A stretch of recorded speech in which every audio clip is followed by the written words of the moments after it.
Baik adik-adik, di video kali ini kembali kita akan membahas sebuah contoh soal ya berkaitan dengan hukum Newton tentang gerak fisika SMA kelas 10. Nah, soalnya adalah balok A masanya 40 kg.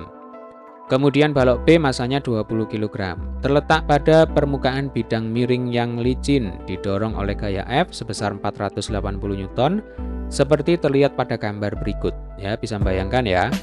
Kemudian soalnya adalah tentukan percepatan sistem dan gaya kontak antara balok A dan balok B. Nah, untuk menghitung percepatan sistem, kita bisa menggunakan hukum Newton yang kedua, ya.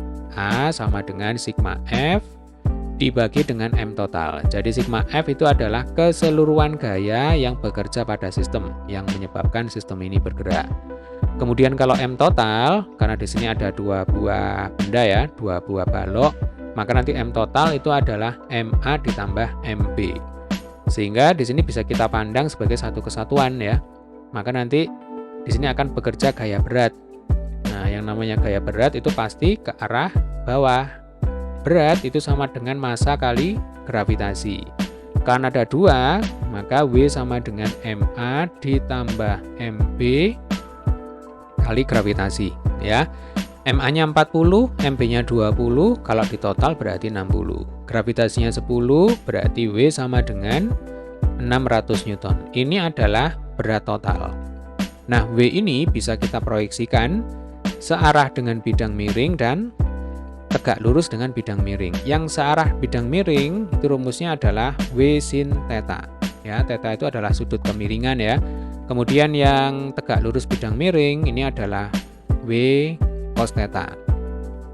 Nah adik-adik, karena di soal sudah diketahui bidang miringnya licin, berarti gaya geseknya sama dengan 0.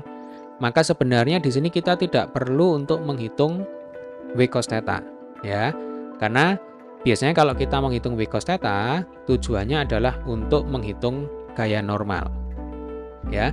Jadi dengan menghitung gaya normal kita bisa menghitung gaya gesek kalau lantainya kasar. Karena gaya gesek itu adalah koefisien gesek dikalikan dengan gaya normal. Jelas ya? Berarti karena lantainya licin, di sini kita tidak butuh gaya normal. Berarti kita juga tidak butuh menghitung W cos theta. Yang perlu kita hitung di sini adalah W sin theta. Tadi W-nya sudah kita hitung ketemunya 600. Berarti W sin theta sama dengan 600 kali sin 37 derajat. Sin 37 0,6 kali 600 sama dengan 360 Newton. Arahnya ke bawah. Kemudian di sini ada gaya F diketahui 480 Newton. Nah, ini arahnya ke atas. Berarti lebih besar F ya dibandingkan dengan W sin theta. Maka logikanya karena lebih besar gaya yang ke atas, maka balok A dan balok B ini akan bergerak naik ke atas dengan percepatan tertentu. Nah, untuk menghitung percepatan, kita bisa menggunakan rumus ini ya. Jadi A sama dengan sigma F dibagi dengan M total. Nah, sekarang sigma F-nya itu adalah gaya yang besar dikurangi gaya yang kecil ya. Berarti 480 dikurangi 360 dibagi dengan M total, berarti 40 ditambah 20. Jelas ya? 480 dikurang 360 itu 120. Yang bawah ini ketemu 60, berarti percepatan sistem sama dengan 2 meter per sekon kuadrat. Oke, sampai sini bisa dipahami ya. Selanjutnya kita akan menghitung besarnya gaya kontak antara balok A dan balok B. Jadi gaya kontak itu timbul karena balok A dan balok B ini saling nempel ya, saling berdesakan. Jadi kalau balok A ini didorong oleh gaya F ke atas, maka gaya dorongan yang diterima oleh balok A ini akan diteruskan ke balok B berupa gaya kontak. Nah, jadi nanti balok B itu akan merasa gaya dorongan oleh balok A arahnya ke atas. Inilah yang disebut sebagai gaya kontak. Nah, sebaliknya balok B ini akan melawan ya, balok B melawan dorongan balok A arahnya ke bawah. Nah, ini besarnya sama, tetapi arahnya berlawanan. Mirip dengan ketika kita membahas gaya tegangan tali. Ya, ini saya ingatkan kembali ya. Kalau misalkan di sini saya punya dua buah balok ya, sama ya, dua buah balok tetapi dihubungkan dengan tali. Nah, ini balok A dan balok B dihubungkan dengan tali. Kemudian balok B ini ditarik gaya F ke kanan. Maka nanti di sini akan timbul gaya tegangan tali. Nah, Gaya tegangan tali yang dirasakan oleh balok A itu arahnya ke kanan. Sementara gaya tegangan tali yang dirasakan oleh balok B itu arahnya ke kiri. Ya, mirip ya. Jadi di sini balok B merasakan gaya kontak arahnya ke atas. Sementara balok A ini merasakan gaya kontak arahnya ke bawah. Nah, yang ke atas sama dengan yang ke bawah. Sehingga untuk menghitung gaya kontak, maka kita bisa melalui benda A atau melalui benda B. Sama ketika kita mau menghitung tegangan tali. Bisa melalui benda A atau benda B. Nanti hasilnya pasti sama. Nah, prinsipnya adalah pilihlah benda yang mana pada benda itu bekerja sesedikit mungkin gaya, ya. Jadi gaya yang bekerja itu yang paling sedikit yang mana? Itu yang kita pilih. Nah, di soal kita kali ini yang paling sedikit bekerja gaya itu adalah pada balok B, ya. Hanya ada berapa gaya? Ada 2 gaya ya. Yang jelas nanti ada gaya berat, kemudian ada gaya kontak. Sementara kalau pada balok A, ini bekerja 3 gaya. Ada gaya F, kemudian gaya berat, dan gaya kontak. Nah, sehingga kita pilih aja yang balok B. Oke ya, biar lebih jelas ini saya bersihkan dulu. Nah, seperti ini. Untuk menghitung gaya kontak, kita akan coba menghitung melalui benda B.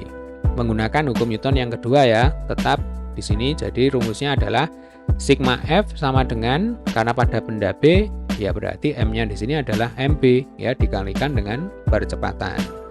Berarti fokus di benda B, sementara benda A dilupakan, ya. Pada benda B yang jelas akan bekerja gaya berat. Berarti ini WB. Rumusnya adalah MB dikalikan dengan G, ya. Kemudian MB-nya 20, G-nya 10. Nah, ini sama dengan 200 Newton. Nah, seperti biasa kalau pada bidang miring, maka WB ini bisa diuraikan menjadi 2 ya. Jadi searah dengan bidang miring, ini berarti rumusnya adalah pakai sin ya. Kalau searah dengan bidang miring itu pakai sin. Ini WB sin theta. Kemudian yang tegak lurus bidang miring tidak perlu kita cari ya. Alasannya tadi sudah kita bahas ya, karena lantainya licin. Kemudian pada benda B selain bekerja gaya berat, pada benda B juga bekerja gaya kontak. Nah, ini arahnya ke atas. Lalu ingat, ini sistem bergerak ke atas ya dengan percepatan 2 meter per sekon kuadrat. Berarti logikanya gaya yang ke atas itu yang lebih besar ya dibandingkan dengan gaya yang ke bawah. Maka nanti sigma F itu isinya adalah gaya yang lebih besar yang searah dengan gerakan benda, tandanya positif berarti ini K, dikurangi dengan gaya yang berlawanan gerakan benda, ini tandanya negatif ya, berarti K dikurangi WB sin theta. Sama dengan apa? Sama dengan MB dikalikan dengan A. Oke, tugas kita adalah menghitung K. Tinggal kita masukkan angkanya. WB sama dengan 200. Kemudian tetanya 37, berarti 200 sin 37 derajat. Sama dengan MB 20 dikalikan A ya. A-nya 2 meter per sekon kuadrat. Berarti K sama dengan 40 ya, 20 kali 2 40. Kemudian ini pindah ruas jadinya plus 200 kali 0,6. Dicoret ya. Jadinya 40 ditambah 120 sama dengan berapa? 160 Newton. Artinya gaya kontak yang timbul antara balok A dan balok B itu sama dengan 160 Newton. Nah, sebenarnya kalau dihitung melalui balok A ya, nanti hasilnya pasti sama. Nah, cuma nanti agak sedikit ribet ya. Karena kalau pada balok A ini bekerja 3 buah gaya. Silakan nanti boleh dicoba sendiri ya. Kalau ada pertanyaan boleh berkomentar di bawah, pasti nanti saya akan menjawab ya. Pasti saya akan meluangkan waktu untuk menjawab pertanyaan kalian. Oke, demikian tadi adalah pembahasan soal kita kali ini ya, mencari percepatan dan mencari gaya kontak 2 benda pada bidang miring. Bagi adik-adik yang belum subscribe channel ini, jangan lupa untuk tekan tombol subscribe, kemudian klik like dan share sebanyak-banyaknya di sosial media kalian. Selamat belajar, sampai ketemu di video pembahasan soal selanjutnya. Masih berkaitan dengan hukum Newton tentang gerak.